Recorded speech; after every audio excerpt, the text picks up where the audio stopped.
Yeah! We're back!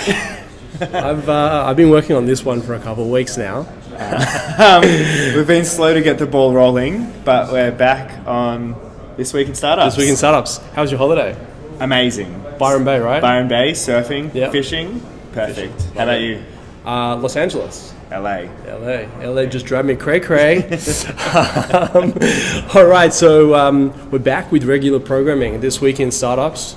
Your host, Josh, and I'm his sidekick, Toby. So Josh, tell me what's going on in This Week in Startups, man. So, Robin, we got Amazon Go. Have you heard a little bit about their launch in the US? Yep. Really cool. Yep. They open up a frictionless experience for consumers. Yep. You go into the store, you download an app, you go into the store, scan your phone, put things in your shopping cart, and leave. Yep. As easy as that. Yep.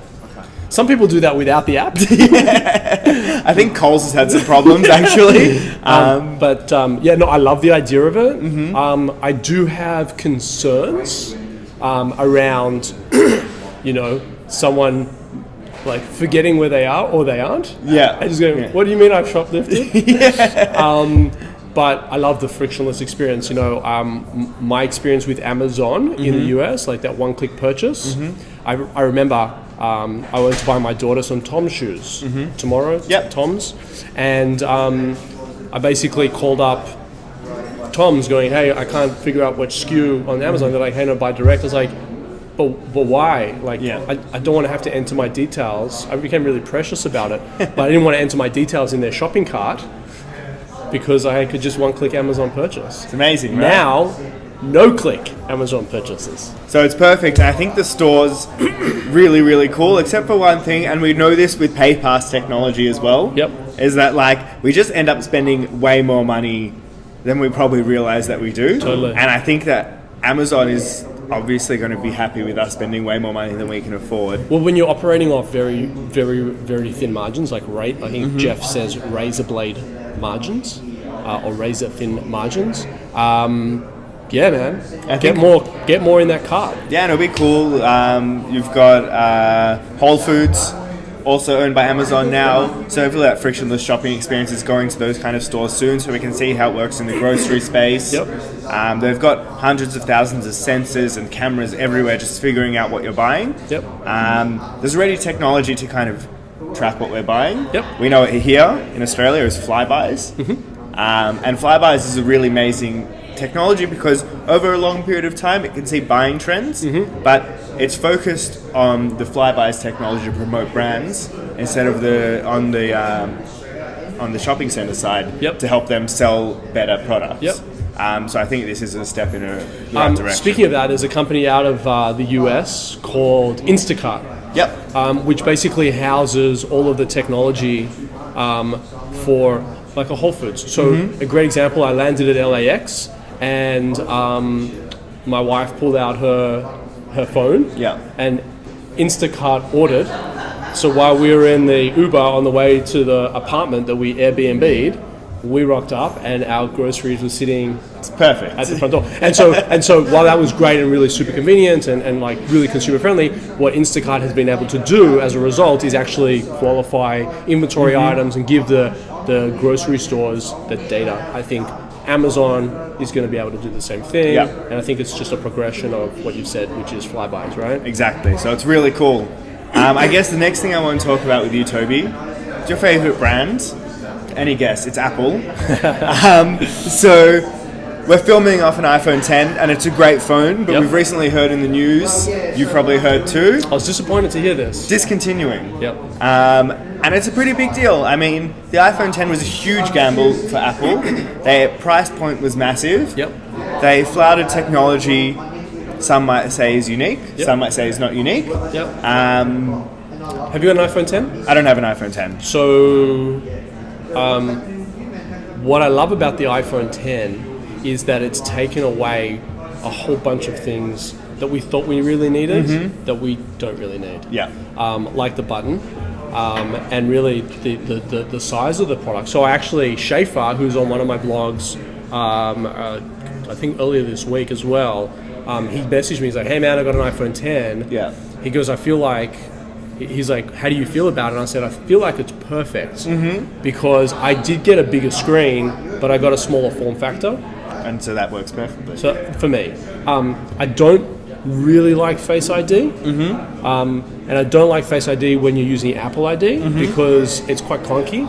So you tap Apple ID, Apple Pay. Yep. So you tap Apple Pay to pay, and then it says you have to double click, and then I have to face my phone, and then I have to tap down. Yeah. Whereas the thumb was ding and done. Much easier, right? So much easier. And so I think there's a lot of lessons that Apple can learn. Is one, that you don't have to get rid of everything in order to enjoy new technology. Yep. That there are features that they could have integrated, like finger detection, and they didn't need to remove the button to do that, or they could still remove the button and still have that technology and make those different experiences better. Yep. I guess the hardest thing for them is that they can't actually reduce the price of the iPhone 10 because then it competes with their other product lines. Yeah. So they only have one option, that's to, I guess, at least get they rid know of who the their phone. fanboys are.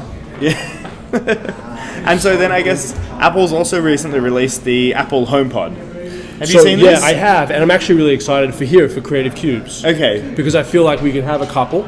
I mean, you know, I pay for Apple Music. Yep. So I would just log in and just have 40 million songs playing.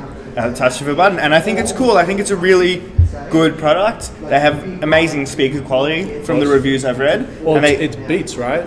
Yeah, so I'm web not Beats. sure if it's Beats specifically. No, but surely they own Beats. Yeah, they own Beats, so they'll be using some technology from Beats. Surely. And they also have amazing technology that can kind of detect the shape of the room that it's in. Yep. And project the sound in a way that's going to be maximized in the space. Yep. So that's really, really cool technology, and I think that's really unique for a home speaker. Yep. But there are a lot of things that it doesn't do, which is really frustrating. And for the price point, you can get 2 Alexas. Yep. Two Alexas, not Lexuses. yeah, not Alexas, 2 Alexas. Yeah. It only syncs with Apple products. Yep. Which is great. It's great for Apple users, but it really restricts their market. Yep. It can't detect multiple voices. I heard it can't, at the moment, you can't even use multiple pods together. No, you can't. the firmware or the tech or the OS. Yeah. I can't say iOS, but the POS or pod operating system. So you can't make calls from it. That's like, come on, guys. Yeah, it's a bit ridiculous. You can't connect to your calendar. This is not. And you can't even use Spotify, which isn't a big deal for someone like Toby, but I think Spotify has such a large user base that that's something that's kind of crucial, to be able to connect to multiple streaming platforms. Yeah, look, I'm going to get some. I really am going to get some. But and we'll tell you how it is when they arrive. I'm going to get some for here because I'd love to have that music playing in here. And I think it's a lot nicer than having an iPhone or an iPad connected to a Bluetooth speaker that's beaming through the building. But some of the limitations today out, 1.0, guys, it's not 1998 anymore. No, and I guess these preemptive releases with the iPhone 10, which is a really great release, but also with the HomePod, which is lacking in a bunch of these features, is Tim Cook making the right decisions? I think Tim's phenomenal, and I won't have you say a bad word about my boy Tim, but I'll tell you this though, Siri's a bitch. Siri flat out has been fired from my family in the last 2 weeks. She doesn't understand what I say when I say it. She's always making excuses. Yeah. So I switched her off. I tweeted about it earlier this week. Just no more Siri. Number one Apple fan, but Siri, it's time to go. And for that reason, I'm out. So we haven't heard from another provider in quite a while. You might remember them with the 3310, our old friend Nokia. Oh yeah, Snake. Little Snake. Yep. Do you remember when you could start running through the walls? That was huge technology. And Nokia kind of left the game for a while. They sold their phone, the phone portion of their company To Microsoft, no? right? Yep. Microsoft closed it down. It wasn't working out. They couldn't sell the phones. They couldn't sell the software. But they've started to come back in the game. They thought, hey, let's re-enter the tech world. And Nokia is still a thriving business. They have a lot of different areas where they make profit. Just the mobile portion wasn't quite doing so well. Yep. So they've decided at the CES last week, or 2 weeks ago, they released a product in beauty tech. Yep. A smart hairbrush. Now get this, now I don't really know where Nokia is coming off. We're trying to get this stuff into stores and getting people to buy it. But get this, it's fitted with a microphone that listens for dryness in your hair, and it sensors that analyze brushing and hair quality to recommend you different techniques and new products you can buy. You guys are taking the piss right now, aren't you? Seriously. They launched that at the CES, which is absolutely ridiculous. The biggest consumer tech show in the world, and all you can release is a hairbrush. Guys, I wish we would edit this and crickets in the background. Like, seriously, what are you doing? Absolutely ridiculous. How big is the TAM? How big is the total addressable market for hairbrush dryness that you have to go and do something stupid like that? And so, like, come on, Nokia, pick it up. Pick up your game. Nokia, you deserve to stay in the box. And last thing I want to talk about with you, Toby, is our favourite man. No! Is that Elon Musk. Yes. Absolute legend. You've seen what he's done in the past week. So I've seen a few things. I actually don't, and hand on my heart, I don't know what we're talking about here until we press play.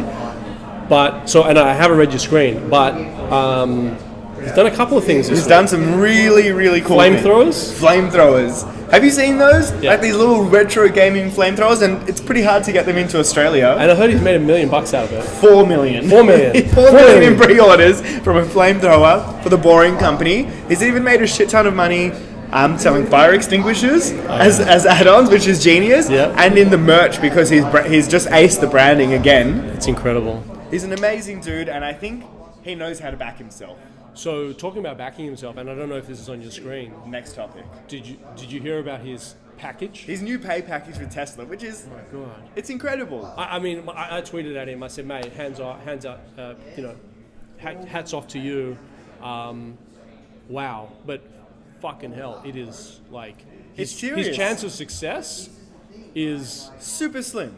like no. Super slim is like 1,000x on what it really is. Yeah. It's like crazy.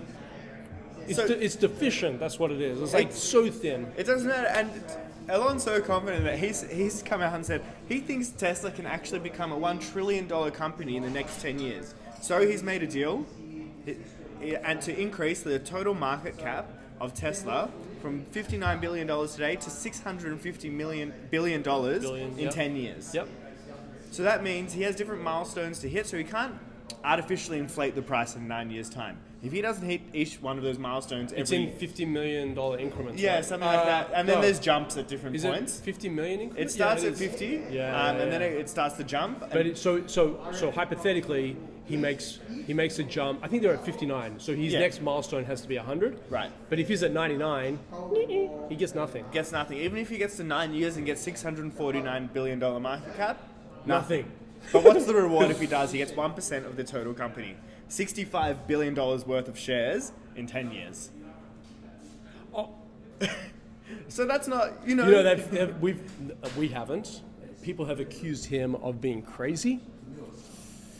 This is not far from that. Yeah, it's not far from that. And he's really confident. Like he's not struggling by any means. No, I was thinking like, how do you live? I'm like, I forgot that he's already got like $200 million in the bank. Yeah, he's doing fine. He's in California. I think you're meant to draw a wage of minimum of $30,000. That just sits in a Tesla bank account somewhere. He hasn't drawn from that in his entire time of being employed by Tesla. So he's been getting bonuses every year. Okay. But so far, he hasn't actually received a wage, and he's not planning to for the next 10 years. So no, hold on. He's not planning to. He's planning to. He's planning to in 10 years. But he may not, for the next 10 years, get a cent. That's right. And he's not going to get a cent until he hits the $650 billion cap. So incredible. Good luck to you. I'm gonna go buy 2 Teslas, just so help him get there. You're a good man. I gotta work Buy out me one too. I gotta work out how to pay for it. Okay, so a bit of a problem there, but wow. Wow. Elon's our man. My man, your man. I think we've been consistent mentioning him at least once in every vlog that we do. Yeah. And the news doesn't stop. It doesn't. It doesn't. Josh, thank Toby. you. So good to have you back, man. Thanks for having me. Very excited. We'll be back this time next week in startups. Josh, thank you.